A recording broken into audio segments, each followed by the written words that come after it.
All right, what's in the box? What's in the box? Question is, why would you buy an SP-404SX in 2019? We have the SP-404A, which is out now, but you can watch videos that tell you that they're basically the same. I'll cover a few differences between them, and but yeah, this is just unboxing right here. Let's see what we got, what comes in this box.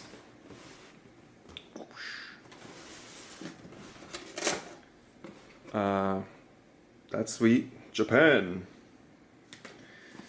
All right. Yeah, you got your manuals. I think notably, if you've ever watched videos on the SP-404, it will tell you that the whole manual is in Japanese, and that you can't read it. So that's a bummer.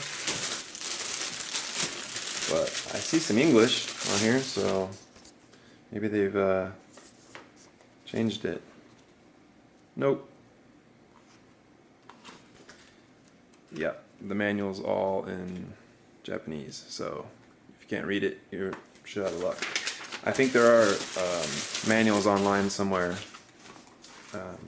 Ooh, sweet. Get your power cable on. You know, good tip with these is always label them.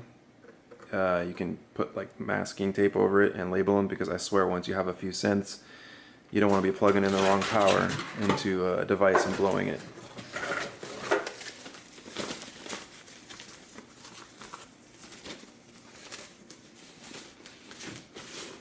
Oh yeah. So fresh and so clean. I cannot wait to make samples on this and throw down some beats. I'm pretty stoked. Yeah, so why would you buy this in 2019? I think there's a lot of reasons. It's slowly becoming a piece of antique, well, vintage gear. It was built many years ago, and it's something that's gonna go down in the history books as one of the great samplers, I believe. I think it's real simple. You can tell it's battery powered if you want it to be, so you can take it places. There's something I really love about Roland and Korg. They're always making, like, the Roland line of pedals is they're all battery powered as well. Like the recent Roland, what is it, DD500 and the RV500, which are the reverb and the delay pedals they just came out with. Those are really cool. They're battery powered and they're so much fun. But yeah, I'm super stoked on this. Yeah, unboxing the Roland SP-404. So let's see here, the pads. So far, just on initial thing, the pads are kind of they're hard silicone, and they're kind of clicky, almost like a button. So that's kind of weird. I've never really like tapped out beats on something like that. But we'll see how that works out. But other than that, the construction, it feels, you know, about the weight you'd expect it to feel for a piece of plastic. I think even this top is plastic, and maybe it's machined aluminum. Yeah, it might be aluminum. Connections that it has, as you can see, you have RCA line in and out, and then you have your DC power, and it's got MIDI in, which is cool, so it can at least receive some instructions. That means you won't be able to use this as a MIDI controller. Looks like it's got some 1/4-inch headphones and microphone in, which is really great, so you can record in guitar or whatever. That's cool. This is cool. I'm so stoked on this. Yay. Alright, we're here with the 404SX, and we're going to talk a little bit about the basic features of this thing and just a quick way to get you up and running. There are 4 main areas that I want you to focus on when you're thinking about the SP-404, and those areas are going to be broken down. 2 of them will be retained in the pad area. One of them is here with the banks, and then the other is retained here with the effects area. So let's just start with the banks. When you're gonna play a sample or record a sample, you're gonna find that all the samples reside on the bank buttons, and you have banks A through J. The way you access bank A through E is by seeing the light to be lit solid, like that. If you want to access, in this case, bank, we have bank B lit. If we want to get bank G, you just simply press the button again, and when it's blinking, you're on bank G. So likewise, let's say we wanted to go to bank D. We're just going to click it. If it's solid, it's bank D. If we want bank I, we click it again, and it's blinking, it's bank I. If we want to go back to bank D, we're there. So that's how you access the banks. Next is going to be the patterns. Patterns are available by hitting the pattern select button and then selecting a pattern on one of the 12 pads, which also resides on the 10 different banks. So you can have, 120 patterns. And likewise, the next thing we'll talk about is samples, and you can have 120 samples residing on 10 different banks with 12 different pads per bank. The next thing I want to talk about would be the filter section. And as you can see here, you have 5 dedicated filters, which you can access really quickly. And then you have a 6th area, which is the MFX button, and that allows you to access these 24 different filters. Now all the filters are controlled by the various knobs here. Well, this is the volume knob for the main system, and then these 3 knobs will affect the filters in different ways. And the way that you play back a sample is simply by pressing one of the pad buttons that has a sample located on it.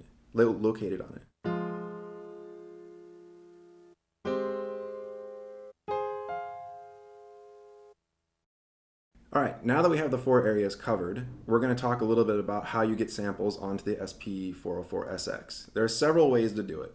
Number one, you can, as I have the OP1 ran into the line in here, you can sample live by having the external source button turned on, and if you have an empty slot, you can sample right into that slot very, very easily by hitting record. And record will show you whatever blinking buttons you have will show you available patterns. Cancel will stop that. If we go here and maybe here, do I have any samples on this? No, I have no samples here. So if I hit record, you'll see that all the pads are blinking. If I want to record into a pad, say a baseline, I'm going to click it, and then it's armed when record is blinking. The moment I hit record, it'll start recording. So, and when you hit record again, it'll stop recording. Now, cool. Notice how when I'm pressing it, it just plays all the way through. And also notice that stereo button is lit, which means that I recorded this sample in stereo. Now that was a baseline, so maybe I didn't want to record it in stereo. But before we go to that, let's talk about the reason it's playing straight through. It's playing straight through because I don't have gate selected. If I select gate, then it will only play when I press the button. Likewise, if I press loop, it will play, and as long as I'm holding the button with gate on, it'll keep playing. And then if I press loop, it will play through and loop like that. If I take gate off and do that, it's just going to keep playing, and you don't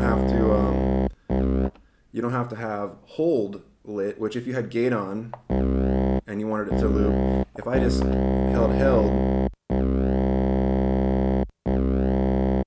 it will basically act as if you had gate off. All right, so we understand that. Let's just say that I want to edit this sample and get the timing right, because as you can hear, there's a gap before I pressed record, or before the sample played. Cool, so we'll have it on gate.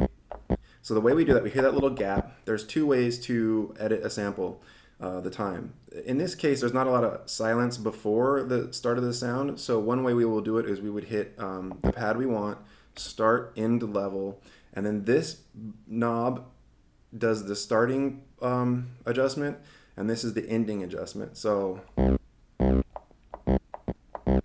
we keep adjusting this until the sample plays right as we press it, right? So say like that's exactly what we like. then we can, at this point, hit start end again to get out of that. And you notice that the mark button is lit. What that means is that this pad has been edited. So at this point, if we want to truncate that and make that permanent, we can just hit delete, mark, then delete is blinking, and you notice truncate, TRC for truncate, hit delete again, and now our sample is perfect. Right?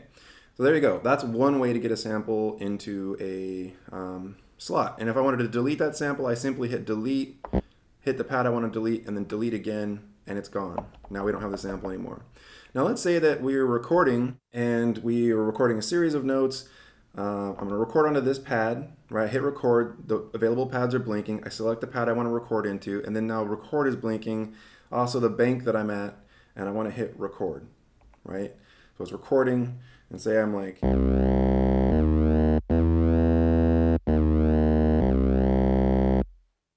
so say like that's the sample I wanted, but I have a lot of, as you can tell, loop is on again. Actually, let's do something really quick just to show you. Cool. I want to record, but maybe not in stereo. So I want to record to this pad, not in stereo, because this is just the bass line. Mono is fine. So I'm going to hit record, right? Because I selected the pad, hit record.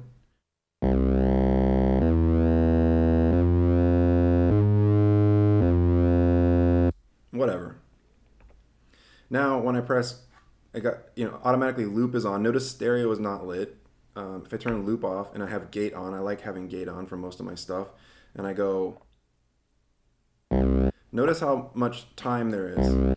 So another way we can do it, the start end level may not get me enough truncated off to get to the start of this. So one way we do it is we're going to use the mark to mark the start and the end point. So what you do is you play the sample, and then right around where the sample starts, you hit mark, and then where it ends, you hit mark again. So we're going to go, first I'm going to play it and kind of count in my head when it starts. 1, 2, 3. Okay, almost at 3. So I'm going to go 1, 2, 3.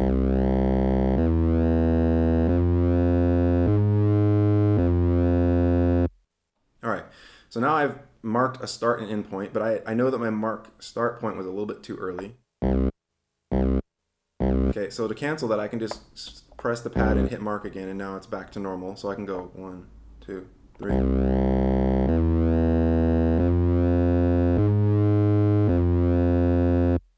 All right, that's almost dead on. So say like that's exactly what I want. I'm gonna hit delete, mark, and it says truncate again, delete. Now, bam, we got our pad here.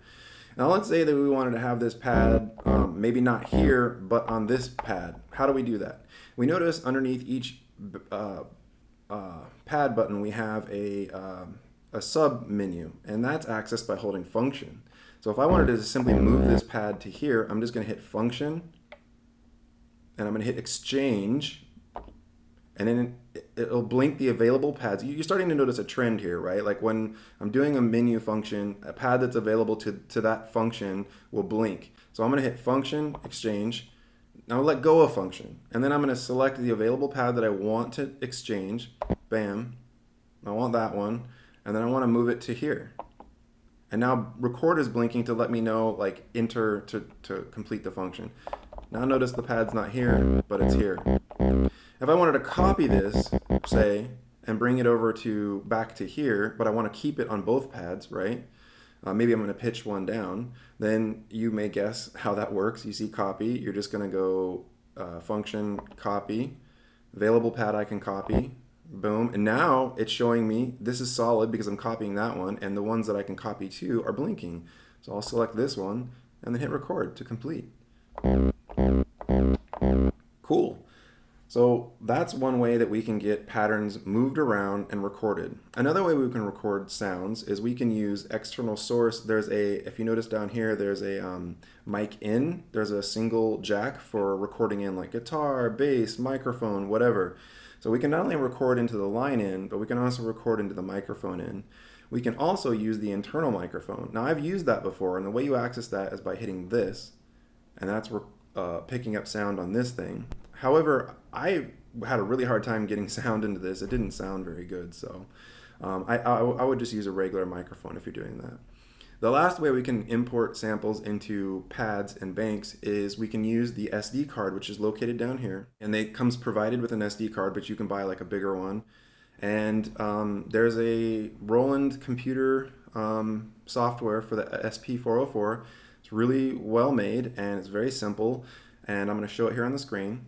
And the way it works is you can select banks, and then you can also select the pad that you want to load sounds to. Now it'll show you, once you have the micro SD card inserted, which pads already have sounds on it, if they do.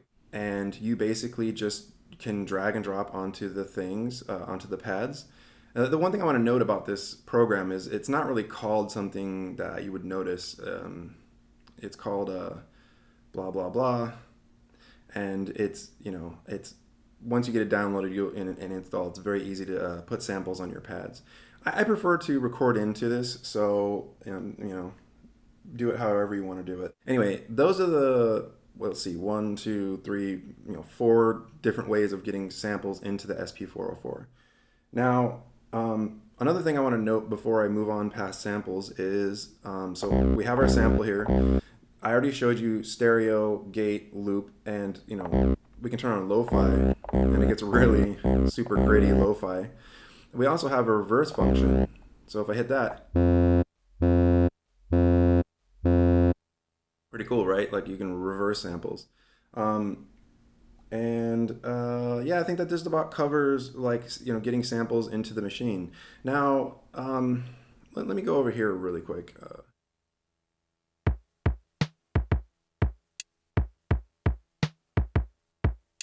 All right, so say like we want to make a beat and we want to record it down. How do we do that? There's a couple ways we can do it. We can do it via the pattern section, and we can actually record things into patterns, and that way we don't actually have to resample onto a pad.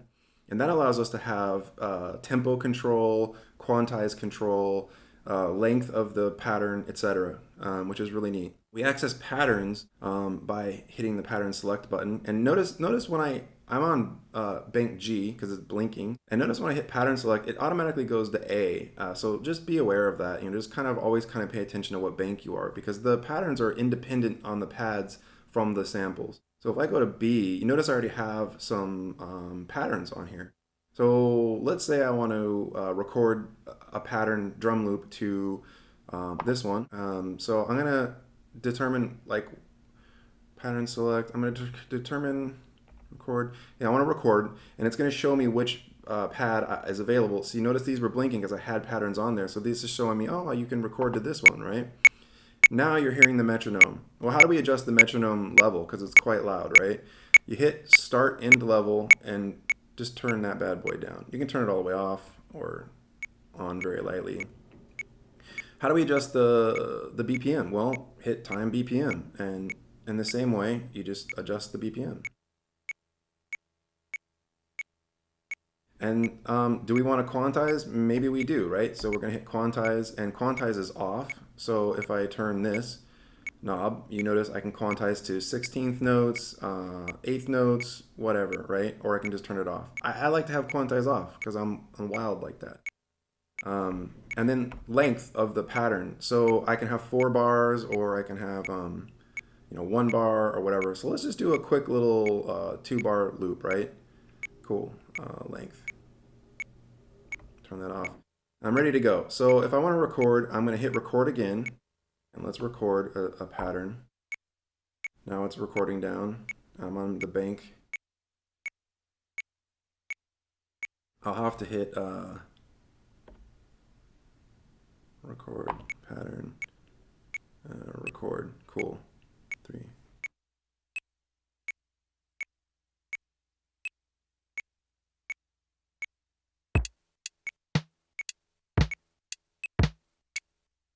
So that's terrible, right? So let's say I want to delete that. I'm just simply going to hold delete and then hold the pads that I hit. If that's another way to clear it while it's still running so you can practice, right? Cool. Turn off delete.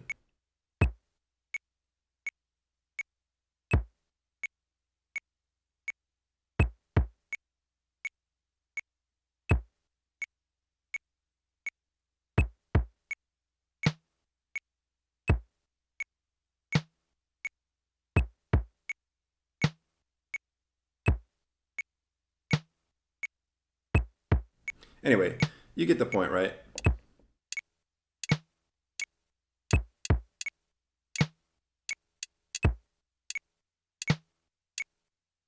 And then you can hit cancel. Whoop, I canceled the recording. No, I didn't. There it is. So I got this terrible timed thing that I can quantize if I wanted when I'm recording, but I don't want to. So I'm just going to hit delete, and it's gone. Let me show you the way that I like to record samples. So we might say, okay, I want to record something. So what I'm going to use is the resample function. Notice up here there's resample. Hit resample and record. And then it's going to ask you like where you want to resample to. And normally there'd be a pad blinking if it had an available pad for resampling. So I'm going to select a bank I want to resample to. I'm going to resample to here. I'm going to go like that. Oh, none of these are available. Derp. That one's available. Hit record. I'm going to go back to the bank that I want to sample from. And the moment I start playing the samples, it's going to start recording. And then I'm going to hit record to end, right? So I'm going to be like,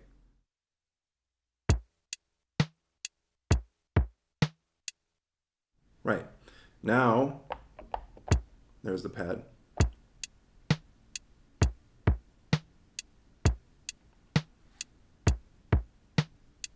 And you notice, because of my timing, when I went out and hit record in time with the beat that I wanted to make, I've made my own sort of like BPM. I can just hold, and it's going. Or, remember, I can just have loop on, turn off gate, and do that. And then we can start jamming along with it, you know, like.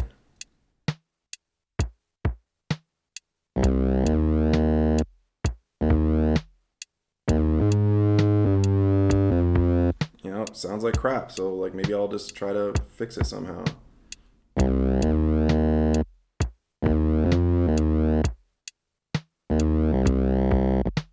All right, now this brings up a good point. Let's say I wanted to make a simple bass line like that. There's a couple ways we could do it. We could record each note. So I have 4 notes. So maybe I want to record each of those notes into a pad. So we'll just go record here.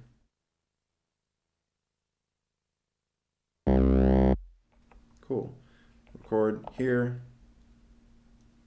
And then record here.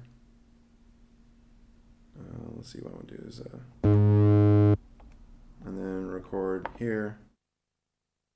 Turn the gate on all these. Now I'm not going to do that just to save time here, but I wanted to tell you that you could then truncate. See, it's a little off, so you would just hit start end and you would just adjust the start time. Right? And then start and delete, mark, delete, truncate. Again, same thing with this one. Right? Delete, mark, delete. That one's way off, so well, that's the end. Oops.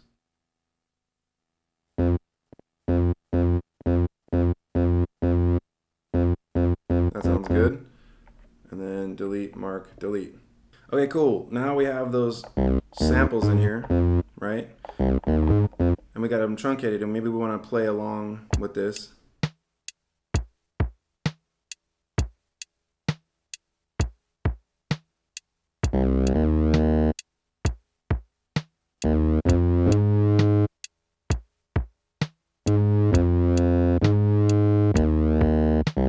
Anyway, you can hear that this sample still needs to have a little bit of a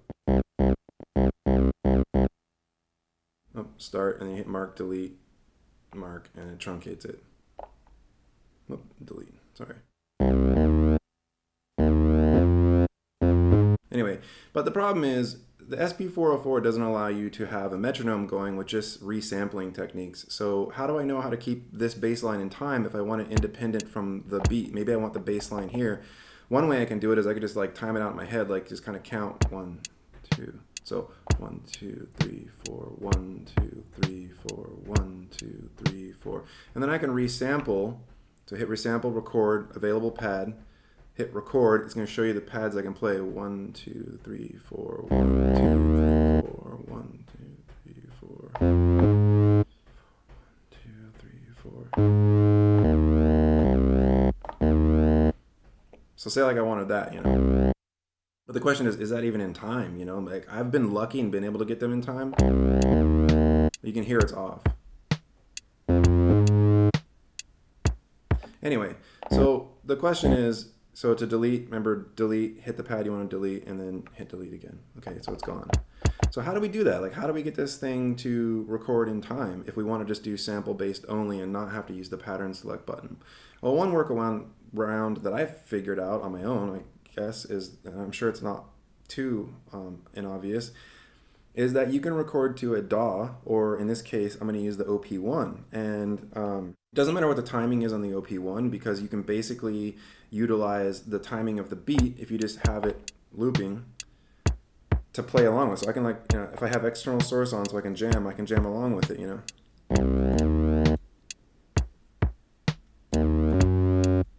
That was wrong.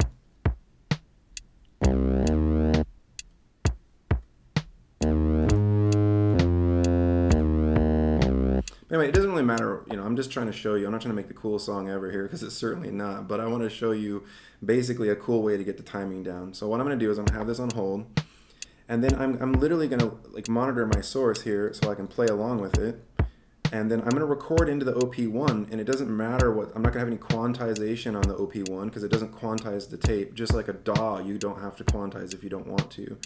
So what I'm going to do is I'm just going to record along. So I'm going to record on the OP1. There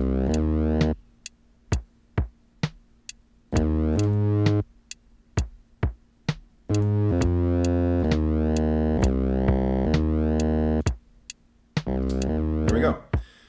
Cool. So now I have on the OP1 or your DAW, I have a recording that's basically in time to this beat. So what am I going to do to get this onto a pad? Well, it's really easy now, right? You might have already figured it out. You're just going to hit record, hit the pad you want. I've got external source on. And then the moment I hit record, I'm going to go ahead and start playing my beat.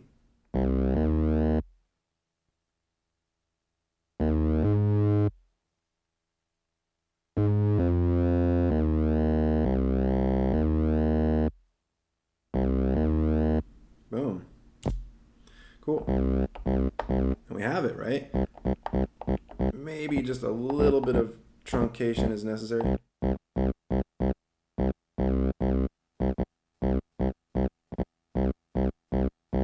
Before I commit to that truncation, I can just leave it like this, and I can go ahead and practice it with my beat.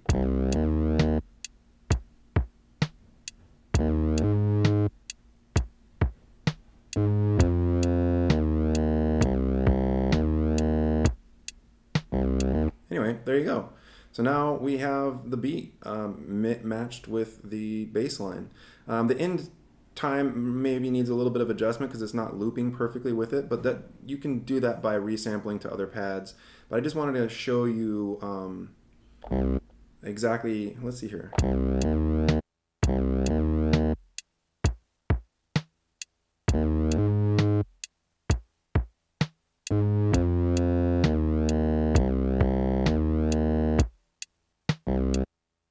So this thing basically, I'm going to go ahead and say delete, mark, delete. I'm going to truncate that. And then what I'm going to do is I'm going to go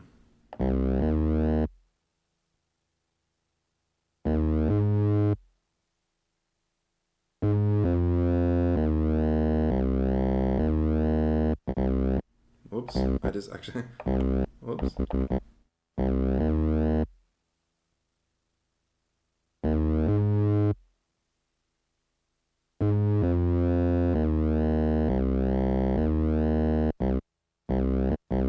All right, let's just see if that works.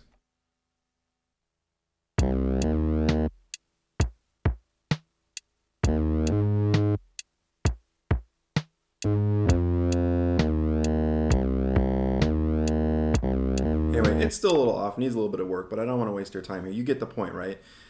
The cool thing is with this is I can use the beat as my timing, and I can record to a DAW or something like the OP1, and I can, without quantization, I'll be able to like play along with the beat and then sample it back into this to have my pad.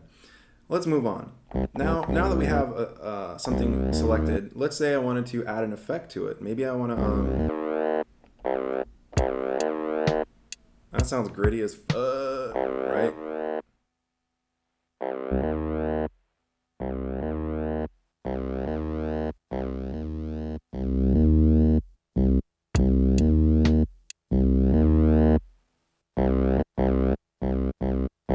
All right, maybe I like that.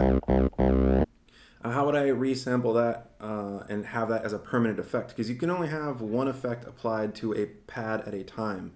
To be clear, I want you to know that you can have a... If I click here, notice the isolator is not on. If I turn the isolator on this, it's now on the beat, but look, it's not on the bass line anymore. So what if I want it on both, right? What I do is I'm going to have the pad selected, I turn the effect on. If I hold remain, it shows you the pad that's got the effect on it. If I select another pad, or all the 12 of the pads if they have sounds on it, I now have the isolator effect on both. So that's a really cool way to have an effect on something on multiple pads at the same time. I don't know if it's obvious or not. But anyway, so I want to resample it with this effect. What I'm going to do is I'm going to hit resample, record, as you may have guessed, hit the pad that I want. We're noticing the workflow here, right? Like we do a function, a pad is blinking that shows you that you can apply that function to. Then you select that pad that you want to. It goes solid and it's saying, hey, this is the one I'm going to do the effect to. And then the function starts blinking saying, you know, I'm ready to do this thing. So I'm going to hit record. Now, because I'm resampling, now it's saying, okay, record solid, I'm ready to go. These are the pads you can play to resample into this. So let's go ahead and do it. And the moment I hit the pad, it's going to do it.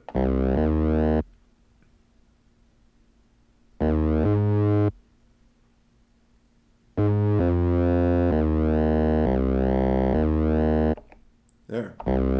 Cool.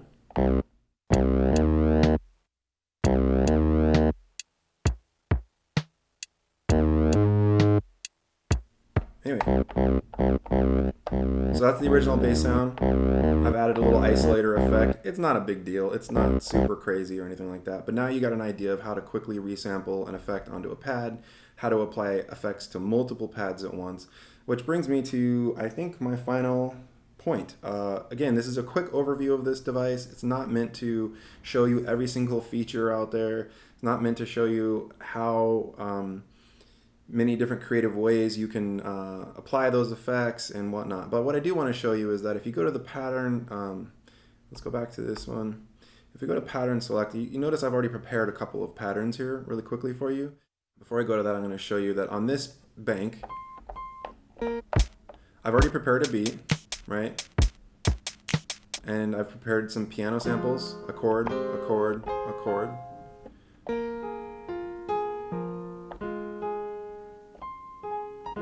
So say like I wanted the vinyl sim on all of those, right? I might hit Master Effects. I just happen to know that the vinyl sim is on 16, right? And now if I hold remain, maybe I want it on all these pads. And then I can affect the vinyl sim. Remember, these three control buttons will, like in the vinyl sim's case, this allows the amount of flutter to come through. And this is the... these deal with the kind of noise, and then the sort of like ring modulation or whatever comes along with it. So then I could play like...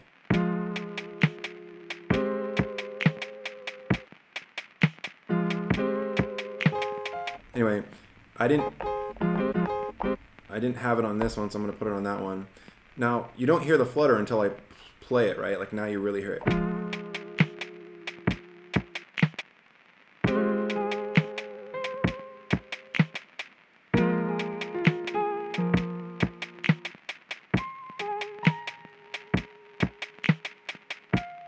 Turn the flutter down a little bit.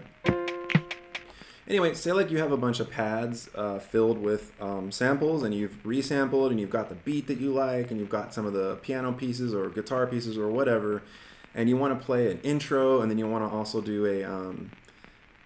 you also want to do like maybe a chorus and a verse, and you want to have like a complete song, right? Well, how do I do that if I'm just going to be doing it all by my hands and trying to like mess with effects at the same time? It can get really complicated.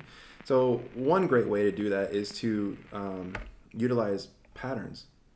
And I've gone ahead and prepared a really quick pattern just with those samples to show you sort of what you can do with patterns. By playing the patterns, it allows you to free up your hands to then like really kind of like mess with the song. So I could have like, I don't in this case, but I could have like an intro, a verse, maybe a bridge, and a chorus. And I could basically play those live, because when I press play, you notice this is like a 2-bar pattern, I believe. Oh, it's a 4-bar pattern.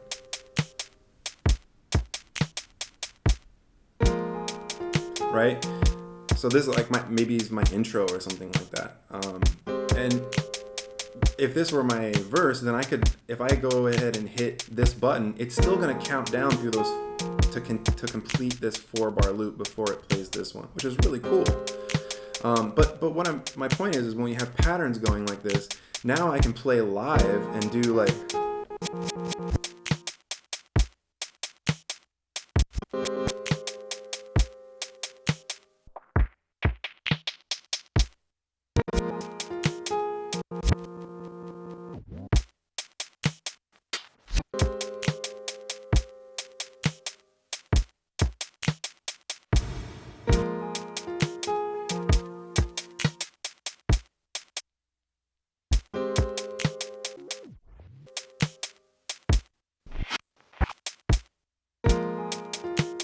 Right? And if I hit the next one, it's going to play through, and then it's going to play the next sample or pattern. Felt so good I could die. I could die.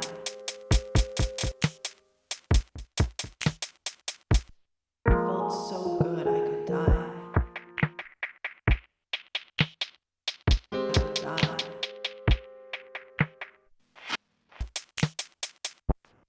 Felt so good I could die. I could die.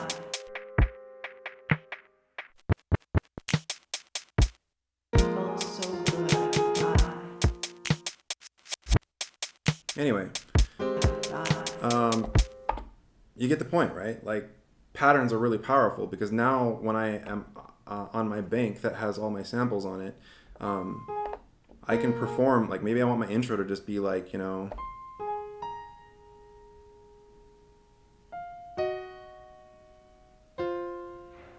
right? So I would go to pattern select, and I would say, oh, I'm going to record that, man. I really like that intro. I'm going to put it right here. That's dope, dude. I'm going to set my length to 4 again. I don't want quantize. I know that's off.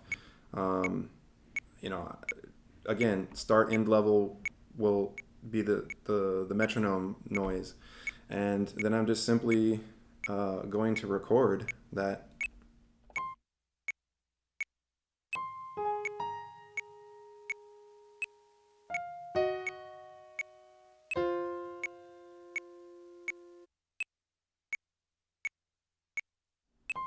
Cool. Now I have it. Right on. And now I can play maybe my intro, and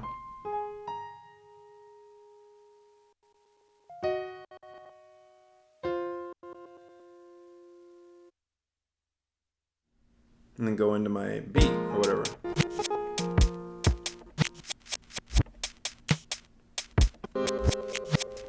Maybe I want to go to my next sample and have that has samples on it or whatever. Felt so good I could die. I could die.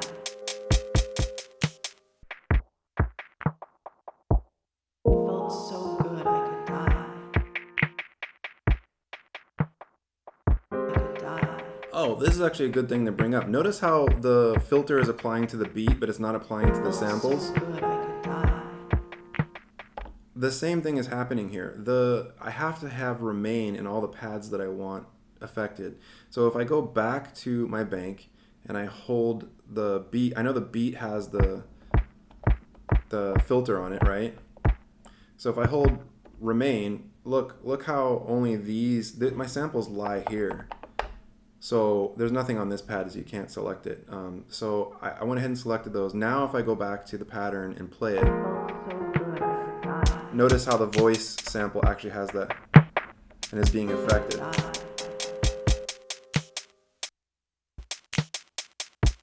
Felt so good I could die. I could die.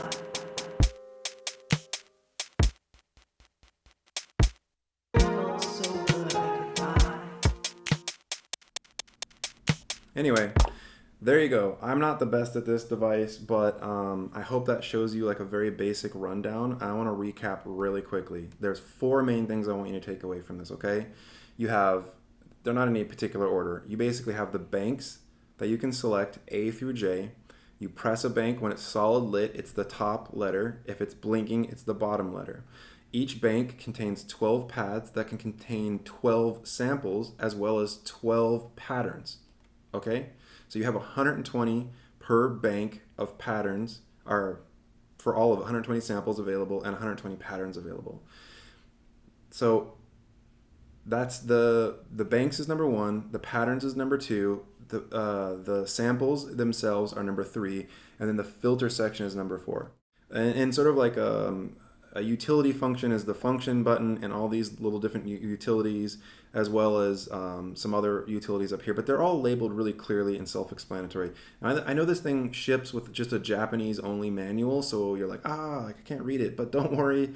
Online, there's a full English version you can download in PDF. It's very simple, and there's tons of tutorials about how to use this thing. I know I've not covered everything, and if there's something that I like very clearly missed, like for instance my workaround regarding like sampling with timing and all that, by using a DAW or like the OP1, leave it in the comments below. The great thing about this device is there's such a strong community behind it that people are leaving really good tutorials, and I super dig this thing. I discovered it by watching some YouTube videos and being like, wow, that's a really cool device, like what does it do? And then I've gone through a few devices trying to find that one thing that really resonates with me, and this happened to be the device that like super resonated with me. I own an Octatrack, but I'll probably be getting rid of it because I just don't find myself being as excited about it and using it. It may speak to another person. It's not this is better than that. It's just more about like how workflow works for you, how your brain works, and just sort of what you feel creative on. Which brings me to the last point, actually. I've seen some comments where people they see these things with stickers all over them because you can remove these screws on this, not on the A I don't think, but on the SX. You remove these screws, and you can remove this faceplate, and you can put stickers all over it. So you'll see a lot of people with stickers all over it. And I've seen some comments on YouTube that are like, I really hate when people put stickers on it. Why do they do that? But I'll be honest with you, I think the reason is because when somebody finds something that they're so proud of and they love so darn much, that they want to show pride of ownership, basically saying to the world, I'm never going to sell this thing. This thing is mine. I'm going to tattoo it with my love and just show everyone that this thing is never being sold. I don't even care about it's mine. I don't care what anybody thinks about the way it looks. I'm never getting rid of this thing. That was a clear indication to me when I started seeing that this thing is really powerful and very, very amazing and a very personal instrument. And there's only a few instruments out there like that. Like, in some of my earlier videos, I've been doing some Lyra 8 demos, and I love the Soma Laboratories Lyra 8 synthesizer. It's amazing, but it speaks to me in a way that no other synth has really spoke to me. I have a couple other synthesizers that I absolutely love, but I find myself going back to the Lyra 8 because there's some connection that I have to the device. And I think in the same way, this is another one of those devices that I'm never going to get rid of. Just like the Lyra 8, it may not be something that I make it doesn't get into every one of my tracks, and it isn't like creative in some of the more beat ways that I wanted to be creative, but beat-driven ways. But this thing is just like the Lyra 8. Of all the devices I have in my arsenal, if you were to say what instruments would you never, ever, ever get rid of? I could only name 2, and it would literally be this and the Lyra 8, which is really weird because I have some synths that I super love. But, I mean, Desert Island, this is it, This is one of those things, which, by the way, it's, portable. Battery operated, you can take it with you. It's lightweight, fits in a backpack. The pads are really sturdy. Anyway, I could go on and on about this. I didn't want this to be a super long tutorial. I just wanted it to get you up and running really quickly. I want you to check out some of the links in the description below. I'm going to link to other artists who are doing great tutorials and great examples of how this thing works. Better than me, definitely. And, you know, leave comments about what you liked about this video, what could be improved. Give me a thumbs up, please. I would really love a subscribe and a like. If I get a few more subscribers, I can get my own channel name, which is like a big deal to me. I think at 100 subscribers, you get a channel name, which is super cool, instead of linking somebody like YouTube / a bunch of numbers and letters. But yeah, I mean, you know, hit the bell for notifications. I'm going to be coming out with a bunch of different, you know, tutorials about making your own synthesizers, making your own effects pedals. And I'll be occasionally reviewing a piece of gear that I'm like completely in love with, like this. I mean, I was so inspired by this that I was like, I want to do a quick tutorial and profess my love to the world for the SP-404SX. But anyway, that's been my quick little spiel on this thing. I hope you dig it. I hope you leave a comment about, you know, your experiences with the 404, if you've had it, or if you're considering buying it and you have any questions, just let me know, and I'll be happy to answer it. Have a good one.